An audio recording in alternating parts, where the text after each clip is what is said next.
I remember wolfing down my food very quickly when I was young, to the point where my father would make comments that I was making pig noises and slow down and stop eating so much so fast. And I wonder why I did that.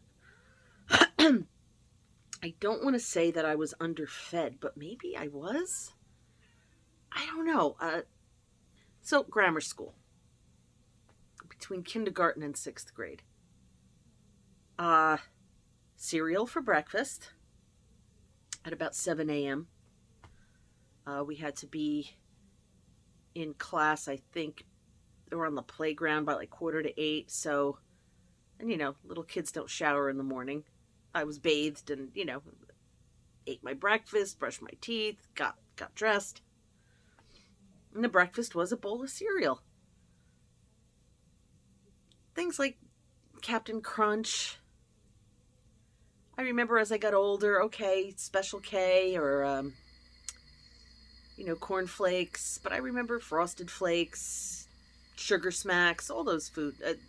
Now they're called Honey Smacks, but it's just sugar smacks. Okay, so bowl of cereal in the morning, 7 a.m. I would get home because we went home for lunch if you lived close enough. Most of the kids brought their lunch, but I walked up the hill. I came home. And lunch would be a sandwich or a bowl of soup. Campbell's soup, chicken noodle. And my mother would split it for me, condensed soup. It's one can and you add the water. And so, there were 2 servings. Maybe a few crackers, maybe not, depending. And I might have been given a dessert. 1 ring ding or 1 yodel or 1 Twinkie. Walk back to school. Get back to school by 12:30, I believe. I liked to get back early because I liked to play on the playground. Whatever we used to play, or even if it was just talk. But I liked to, that was my social time. I didn't have a lot of social time as a kid. So I liked to be on the playground. Even though some of the tough girls bullied me, I just figured that's the way life was. You got bullied. I didn't know better until I was older. Okay, come home. By 3, I would get what my mother used to call the 3 o'clock eat, because that's what they had when they were kids. I was given an apple, or she would, scrape the skin off a carrot, and I'd be given a carrot. And then 5:30, 6, depending when my father got home from work. He worked a lot of overtime, but I remember a lot of family dinners. Up until the age of 11, when my mother refused to cook ever again. Very strange. Anyway. And dinner would be some sort of meat, some sort of vegetable, some sort of salad, skim milk. I was also given skim milk for lunch. There was a lot of skim milk involved in my eating. A starch. Could have been bread, could have been a potato, sometimes both. And sometimes a dessert, depending if my father wanted dessert. He liked apple pie. He liked baked sweets, whatever. And that was it. I might have gotten a snack, like, again, skim milk, graham crackers. If we watched TV together, maybe there would be popcorn. And then bed to start the whole cycle over again. I don't know why I was so hungry all the time. All the time. As a little kid, hungry all the time. So by the time I sat down for dinner, I was so hungry. Like my stomach was growling. It was so bad. So yeah, I used to wolf my food. I was also a slow eater, still am. So I didn't want dinner to be over before I had gotten my fill. And I made pig noises when I ate. Not cute, like in A Christmas Story. Not cute. Panicked. Panic eating. And there would be, a few moments of peace with my parents until the fighting started. And there was a lot of that. So, yeah, a lot of gulping of food. But I just remember being so hungry. I would love to experiment with that amount of food in the present day. What would my hunger feel like? Would I get hungry? Is a bowl of cereal and milk, skim milk, P.S., always the skim milk. That's the opening line of my book. It all started with the skim milk. Uh, um, as I got older, breakfast would be one Dannon yogurt. One Dannon yogurt. That's it. And by the time lunchtime came, I was so hungry. But, when you're in high school or junior high school, like, people want to socialize. And there I was trying to stuff my face because I was so hungry. Then come home, apple or carrot. And again, a decent dinner. I just don't remember why I was so hungry all the time. I wonder if I could eat like that today and not be hungry all the time. There was no fat in the skim milk. It was zero fat. So, fat creates satiety. That's a fancy word for you feel like you ate. Satisfied. Sugary cereal gives you that, that sugar rebound. That makes you hungry. Lunch, I remember going to people's houses sometimes for lunch, and they would have soup and a sandwich, or even soup and bread and butter, and I was stunned by this. Like, wow, that's so much food. I think I mentioned it to my mother once, and she's like, well, you're on a diet. Dr. Feld put you on a diet. Like, oh, okay, I'm special. I'm weird, so I can't have soup and a sandwich.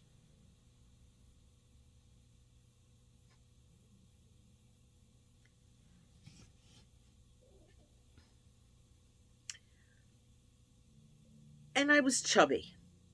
And when I started to work and I was able to buy a little bit of my own food, I started to have my own snacks. I don't know if I hid them in my room, but I would eat a little more and a little more and a little more. And by the time I moved out at age 23, it was like I would eat the way, a kid, a 9-year-old left home alone for the weekend would eat. I just gorged myself. Soup and a sandwich? Watch me eat a whole loaf of bread with peanut butter and jelly, or with bologna and cheese and Hellmann's mayonnaise. I talk about this in the book, Diary of a Fat Girl. I talk about this. It was like I was making up for lost time, and I put on the weight fast and furious. Fastly and furiously. Fast, and I packed on a lot of weight really quickly. Let alone that I was on an antidepressant that was just devastating. Imipramine. Look up imipramine hydrochloride. I don't think they prescribe this any longer, but it was like a lithium. I don't know what kind of damage it did to me. I just remember eating an awful lot. Like an awful lot. And I was also broke all the time. I had 3 jobs and I was still broke all the time. I had no business moving out, but I needed to get away from my mother. I had to. The only person who would move in with me was my best friend at the time, who had no discipline with money and lived over his head. And we lived on Boulevard East in Weehawken. Right on the boulevard. With a huge picture window in the front. Multiple windows. 1, 2, 3, 4, 5, 6, like 8 windows. Overlooking Manhattan. Overlooking the Hudson. And I never spent any time up there because I was too depressed. I would overeat and mope in my room, living there in this gorgeous apartment. Couldn't even enjoy my freedom. I was still so terribly enmeshed with my mother. I would drive home minimum twice a week, lunch during the week, lunch and garage sales on Saturday, not making ends meet, constantly borrowing money from her, totally dependent on her financially. Not totally, I mean, I paid my rent. I worked really hard, but I just never had enough. We were living beyond our means. We had no business living there. And when I suggested we get a smaller place, I'm not going to live in some box, he told me. But you're a waiter, and I work at a movie theater. I worked for Fred the Furrier for a few years. Well, his brother. Long story. I worked in furs. It was nightmarish a little bit because I love animals. And I know how they make those coats. Multiple, like, I don't want to talk about it. I was part of the fur industry, and that had worn me out as well. Took its toll. And I was studying philosophy. I desperately wanted to study philosophy. So I was reading what I could. There was no internet. Watched a lot of television. Always had a nice television. Blew money on entertaining, fancy dinners, clothes constantly because I was gaining weight so quickly. I had nothing to wear. Oh, what a sad bunch of years. I still had fun and laughed. I always had nice friends to hang out with and do things with. I mean, there were some good times too, but oh my God. I just ate and ate and ate. And it was the 80s, so he was doing cocaine and stealing my jewelry and selling it to buy coke. Bad bunch of years. So somebody had asked, oh, do you think, the way they treated us turned us into having an eating disorder? Well, some. They get all kinds of body dysmorphism and anorexia because, we have to be this beautiful reflection of the narcissist mother, and, being overweight, it reflects on them badly. And a lot of people are, they were binging and purging. I would binge and purge, but not enough of it came out. So I just gained weight. Tons of it. It was a way to self-medicate. It was a way to knock myself out because my feelings were intolerable. I felt guilty about the way I behaved at work. How did I behave at work? Well, I had borderline personality disorder. I often behaved inappropriately. I'm surprised I didn't get fired, but everybody else was doing cocaine and acting. They were acting out in their own ways. It was the 80s. It was weird. Oh my God. It was a way to stuff down my feelings. Binge eating, you can stuff your feelings right down. It was a way to silence myself. I knew things my mother was doing that I had to keep a secret. Sometimes it was decades later that I looked back and I'm like, oh my God. I covered up for her when she, fill in the blank. I'm not going to say it. Shaming her won't make me feel better. It just makes me feel really guilty. Doesn't matter that she deserves to be shamed. I'm not going to do it. It's bad enough I talk about this. I feel bad. But I have to talk about my experience, and she did not behave well.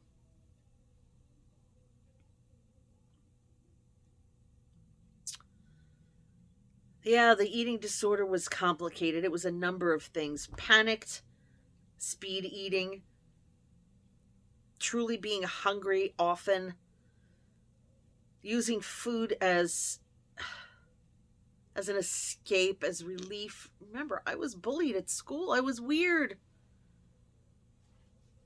I wasn't normal. I wasn't socialized. I was a smart kid, and I had a big mouth. I had to be class clown. I know you're missing out on Star-Lord, who's sitting next to me. Woo woo. There you go. You needed to see some Star-Lord. I was a weird kid. I got bullied, picked on. Then I'd come home and my mother would bully me. So I just figured, well, that's how life is. That's how life is. And I remember from Sunday school, turn the other cheek, so I did. I seem to have quite a few cheeks to turn because I was always turning my cheek. And a lot of people, as I got older, even after I moved out, walked all over me, verbally abused me, stole from me, mistreated me, cheated on me. It took me decades to grow a backbone, to expect to be treated better.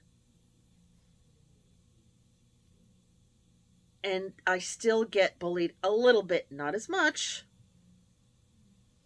but I still get used a little bit. I mean, up until recently, up until this past autumn of 2022. After an 8-year friendship, cold discard. After being used pretty severely. I thought I was smarter than that. I didn't think it could happen to me again, but it did. I'm 58 years old and I'm still learning how to set boundaries with people and how to recognize when people are taking advantage of me and how not to be such a people-pleasing helper, fixer, desperate for approval mess of a person. I still have a hard time opening my mouth and just saying, ouch, that hurt. When you say blank, I feel blank. Making the I statements. Always trying to keep the peace. Well, that's the Libra rising in me, I suppose. Keeping the peace. Swallowing my feelings. Not saying what's on my mind. Pretending I don't have an opinion. I don't want to be hassled. So the question was, well, do you think, the eating disorder was caused?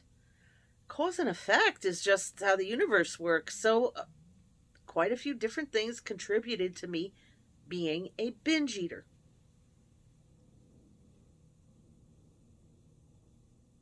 And I'm still in recovery. Remember the other day I asked, are we addicts forever? Yeah, we are. Things can be better, but there's always a chance of relapse. We always have to be working our 12 steps or whatever therapeutic method we're using to overcome our addiction. We have to do this for life. For life. The old patterns are just so deeply ingrained.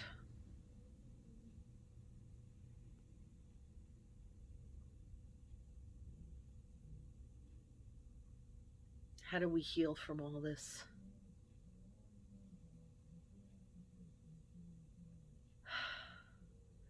One day at a time. That's how we heal. One day at a time.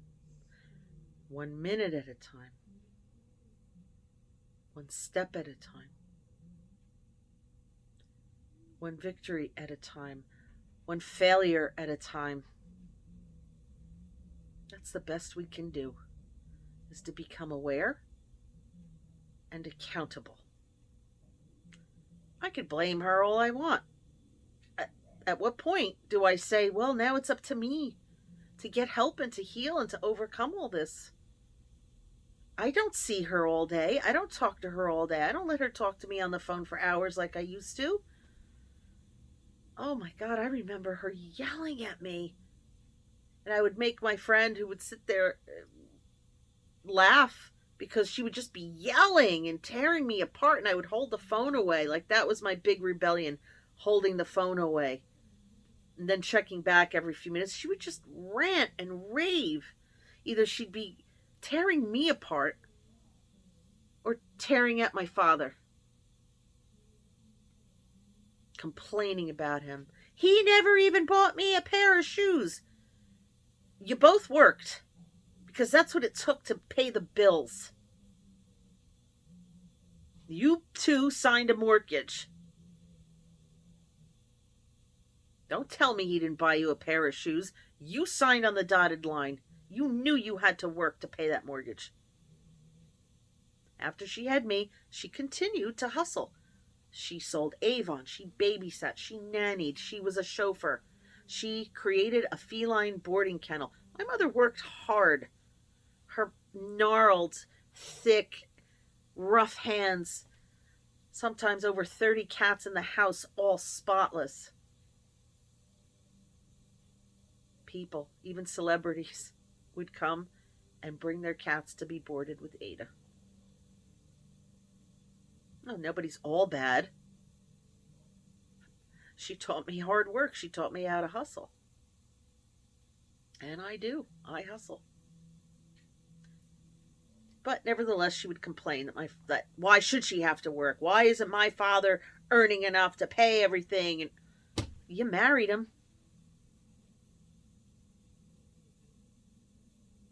You knew he wasn't a big earner. You knew he didn't have a degree. You knew he wasn't a businessman. My father was an honest man and he was a hard worker, but the highest level he ever got promoted to at the supermarket was department manager. He was non-foods. And he had to work a lot of overtime to pay the bills. And she would just complain that he was stupid, a loser, never asserted himself, never wanted to advance. I mean, not only did she tear him apart, but I would have to hear her complain about him.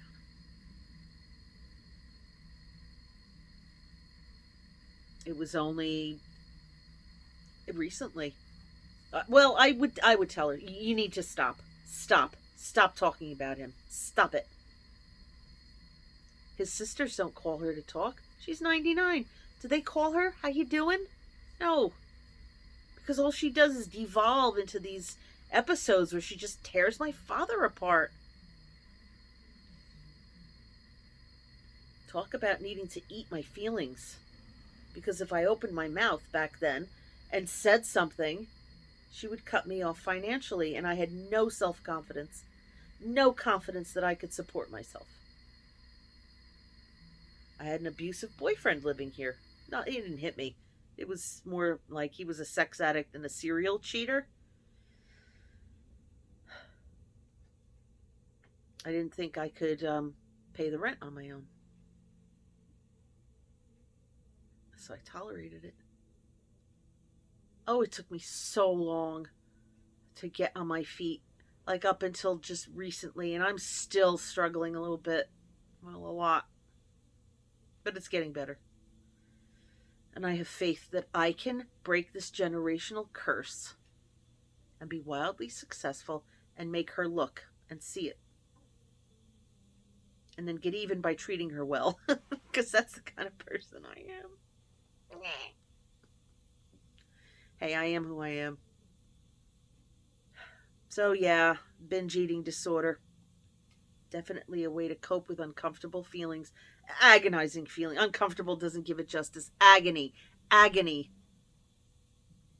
I feel guilty for how I feel about her. And anytime I snipe at her, even if it's well-deserved, I feel so guilty. I'm the one who knows better.